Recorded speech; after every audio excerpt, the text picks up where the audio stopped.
Sriram's IAS, serving the nation since 1985. अब offline हो या online, we are the lifeline. नमस्कार। सोचिए अगर आपके मल्टीनेशनल कंपनी के एचआर ने आपको नोटिस दे दिया टू लीव द कंपनी और इन्वेस्टिगेशन के बाद पता चला कि it was not related to your performance but it was related to your caste, then what will you do? क्या आप सुप्रीम कोर्ट जाएंगे या हाई कोर्ट जाएंगे न्याय की गुहार लगाने, या फिर दूसरी नौकरी ढूंढने? और अगर यही एक्शन गवर्नमेंट ने लिया होता तो अगर गवर्नमेंट आपको नौकरी से निकाल दे because of your caste, because of your religion और जेंडर, तो आप क्या करेंगे? तो सोचिए, एमएनसी जिसके पास मॉडर्न इकोनॉमी के चलते बहुत पावर्स हैं और रिसोर्सेज हैं, क्या वो आपके फंडामेंटल राइट्स को वायलेट कर सकता है? क्या सिर्फ स्टेट ही है जिसके अगेंस्ट सिटीजन को फंडामेंटल राइट्स दिए गए हैं, बावजूद इसके कि there are more entities equally as powerful as a state to violate your fundamental rights? क्या गवर्नमेंट और एमएनसी दोनों ही स्टेट की डेफिनेशन में आते हैं? आइए जानिए इस वीडियो में, जिसमें हम बात करेंगे संविधान के आर्टिकल 12 की, the article 12 of the constitution of India which defines state.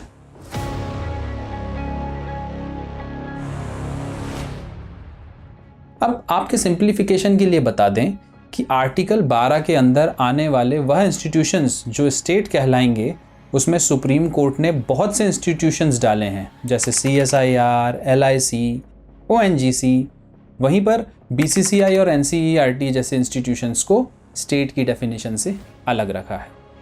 Article 12 में government of India, parliament of India, government of states, state legislatures तो आते ही हैं, साथ ही साथ लोकल सेल्फ गवर्नमेंट जैसे म्यूनसिपैलिटीज़ और पंचायत्स भी आते हैं। डेफिनेशन में अदर अथॉरिटीज़ शब्द का भी उपयोग किया गया है।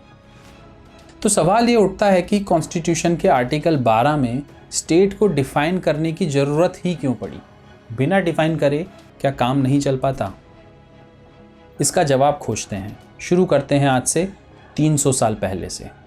लुई 14 जो कि फ्रांस के राजा थे, उनके ज़माने में स्टेट के मायने ही अलग थे।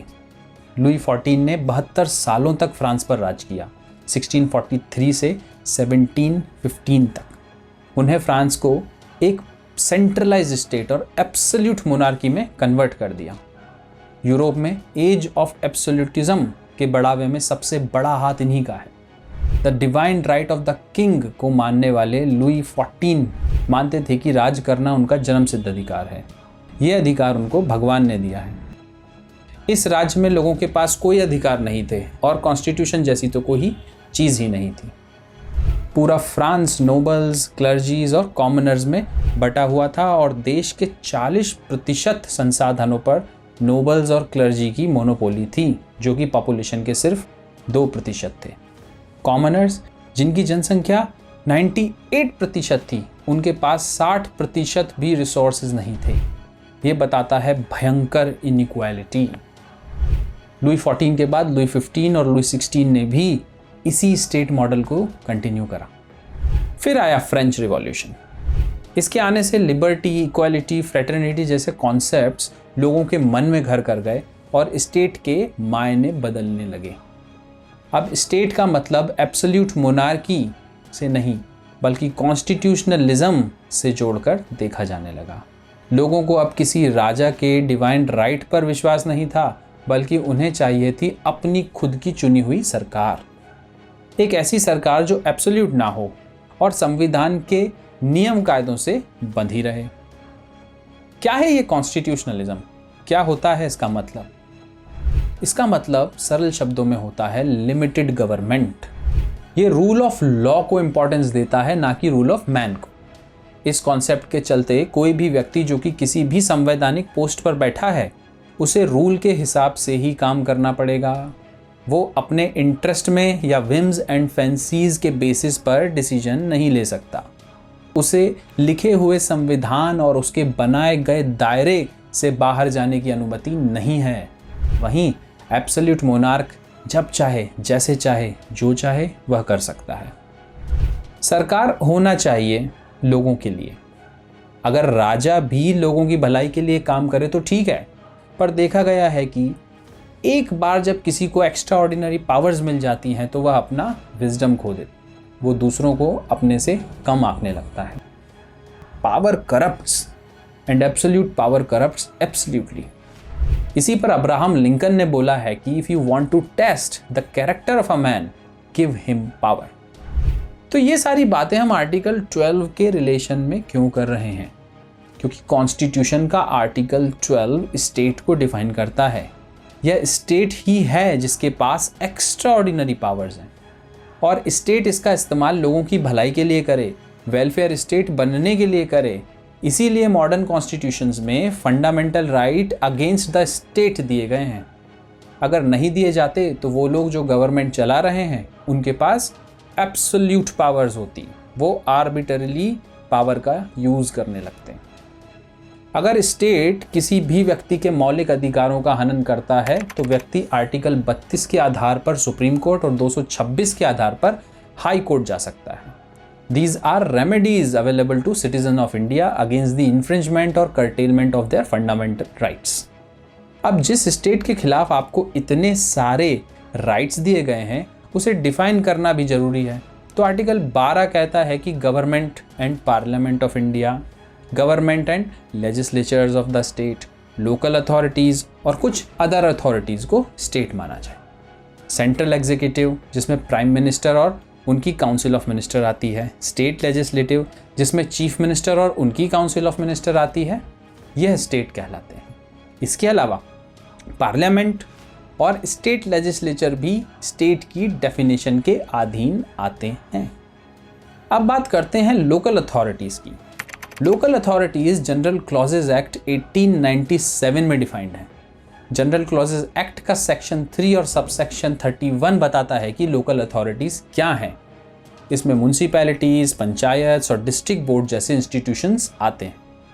ये सब तो हो गया सेल्फ एक्सप्लेनेटरी। सब लोगों को पार्लियामेंट, स्टेट लेजिस्लेचर और सेंटर स्टेट की गवर्नमेंट के बारे में पता है। सबको लोकल अथॉरिटीज़ के बारे में भी पता है, पर इसमें दो बातें सोचने वाली हैं कि ये अदर अथॉरिटीज़ क्या है और इसमें जुडिशरी को इंक्लूड क्यों नहीं किया गया। अदर अथॉरिटीज़ को कॉन्स्टिट्यूशन मेकर्स ने डिफाइन नहीं किया है, इसे छोड़ दिया गया था पार्लियामेंट के विजडम पर और जुडिशरी के इंटरप्रिटेशन पर। इसी पर सुप्रीम कोर्ट ने काफ़ी माथापच्ची की है। बार बार सुप्रीम कोर्ट के सामने यह सवाल आ जाता था कि स्टेट क्या है। यह डिसाइड करना भी ज़रूरी है क्योंकि बिना स्टेट की प्रॉपर डेफिनेशन के नागरिकों को दिए गए फंडामेंटल राइट्स का पूरी तरह से रियलाइजेशन नहीं हो सकता। खुद ही सोच कर देखिए कि अगर किसी व्यक्ति के फंडामेंटल राइट्स का हनन हुआ है और वो कोर्ट को अप्रोच करता है आइदर आर्टिकल 32 और अंडर आर्टिकल 226, तो कोर्ट को पता तो होना चाहिए कि मौलिक अधिकार स्टेट ने वायलेट किए हैं या किसी प्राइवेट बॉडी ने या किसी इंडिविजुअल ने। वो इंस्टीट्यूशंस जो स्टेट की डेफिनेशंस के अंडर डिफाइन हो जाते हैं, उन्हें यह इंश्योर करना पड़ता है कि किसी भी व्यक्ति का फंडामेंटल राइट का वायलेशन उनके द्वारा ना हो। अगर यही इंस्टीट्यूशंस प्राइवेट एंटिटी होते तो इन पर ज़्यादा लिमिटेशंस नहीं होती, जैसे कि state religion, race, caste, sex और प्लेस ऑफ बर्थ के आधार पर किसी भी सिटीजन से डिस्क्रिमिनेट नहीं कर सकते। पर अगर आपका कोई प्राइवेट वेंचर है और आप किसी व्यक्ति की जगह अपने दोस्त के छोटे भाई को नौकरी पर रख लेते हैं, तो हो सकता है कि वह व्यक्ति अंडर आर्टिकल 32 या 226 कोर्ट में जाए या फिर ना भी जाए। पर अगर यही काम किसी भी स्टेट इंस्टीट्यूशन ने करा तो वह व्यक्ति कोर्ट ज़रूर पहुंचेगा, क्योंकि स्टेट से ये उम्मीद नहीं की जाती कि वह नौकरी देने में फेवरेटिज्म दिखाएगा। It is against the equality principle. The state must not take decision in an arbitrary manner and on unreasonable grounds. तो कोर्ट ने अदर अथॉरिटीज़ को काफ़ी बार इंटरप्रेट किया है। एक बार मद्रास हाई कोर्ट ने एजुस्डिम जेनरस लीगल प्रिंसिपल लगाकर ये कहा कि वह सारे इंस्टीट्यूशन जो स्टेट के लाइक नेचर्ड हैं वह भी स्टेट कहलाएंगे। दूसरे इंटरप्रिटेशन में कहा गया कि जो इंस्टीट्यूशंस स्टेट के द्वारा बनाए गए हैं, क्रिएटेड बाय स्टेट हैं, वो इंस्टीट्यूशंस स्टेट कहलाएंगे। The creation can be by the constitution और बाय अ स्टैट्यूट। फिर आया वाई टेस्ट। वाई टेस्ट को पास करने वाले इंस्टीट्यूशंस को स्टेट की एजेंसी या इंस्ट्रूमेंटलिटी कहा जाएगा। किसी इंस्टीट्यूशन को अगर एजेंसी या इंस्ट्रूमेंटलिटी कहा जाए तो उसे इन कैटेगरीज में से किसी एक में या एक से ज़्यादा में आना पड़ेगा। यह कहा सुप्रीम कोर्ट ने RD. Shetty versus airport authority case में। देश के जाने माने जज जस्टिस भगवती ने यह जजमेंट 1979 में दिया था। इस जजमेंट के हिसाब से if any institution is financed by the state, if state have deep pervasive control over any institution, if any institution is involved in public importance work, if state confers monopoly over any institution, then it will be considered as the agency or the instrumentality of the state।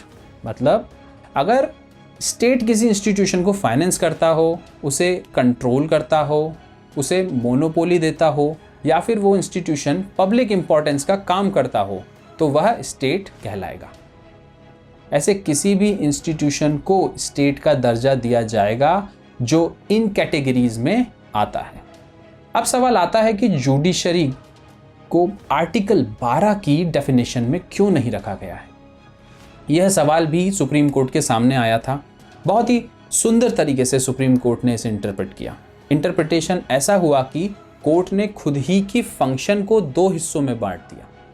Court जब judicial function करता है तो वह state नहीं कहलाता और non judicial function करता है तो वह स्टेट कहलाता है। अब ये जुडिशियल और नॉन जुडिशियल फंक्शन क्या होते हैं? जजेस की ट्रांसफ़र, पोस्टिंग या एलिवेशन और दूसरे एडमिनिस्ट्रेटिव कामकाज को नॉन जुडिशियल फंक्शन की कैटेगरी में रखा गया है। इसमें कोर्ट की रूल मेकिंग पावर भी आती है। जब कोर्ट किसी मुद्दे पर नियम ही बना दे तो वह स्टेट की तरह फंडामेंटल राइट्स और directive principle of state policy की स्क्रूटनी में आ जाता है। वहीं जब कोर्ट केस डिसाइड करता है, जस्टिस डिलीवरी करता है, उस समय वह स्टेट की डेफिनेशन से बाहर रहता है। अब जुडिशियल फंक्शन पर जुडिशरी को स्टेट क्यों नहीं मानते? क्योंकि यहाँ कोर्ट जस्टिस का काम कर रहा है, फंडामेंटल राइट्स और डीपीएसपी को फॉलो कराने का नहीं बल्कि उन्हें प्रोटेक्ट करने का काम कर रहा है। इस प्रोटेक्शन देने की वजह और जस्टिस अपहोल्ड करने की वजह से अगर कोर्ट कल को कोई ऐसा डिसीजन भी लेता है जो फंडामेंटल राइट्स के खिलाफ है तो उसे भी स्वीकार किया जाएगा। अब आते हैं उस सवाल पर जो शुरू में पूछा गया था, क्या एमएनसी स्टेट की डेफिनेशन में आता है? आंसर है नहीं। सुप्रीम कोर्ट ने इस पर कहा कि एमएनसी को स्टेट की परिभाषा में लाने से प्राइवेट और पब्लिक एंटिटी के बीच का फर्क खत्म हो जाएगा। जब आर्टिकल 32 और आर्टिकल 226 में रेमेडीज अवेलेबल हैं तो एमएनसी को स्टेट क्यों ही बोला जाए। तो दोस्तों, ये वीडियो आपको कैसा लगा कमेंट सेक्शन में बताइए और ऐसे और वीडियो सुनने के लिए हमारे चैनल को सब्सक्राइब करिए और बेल आइकन को हिट करिए। धन्यवाद।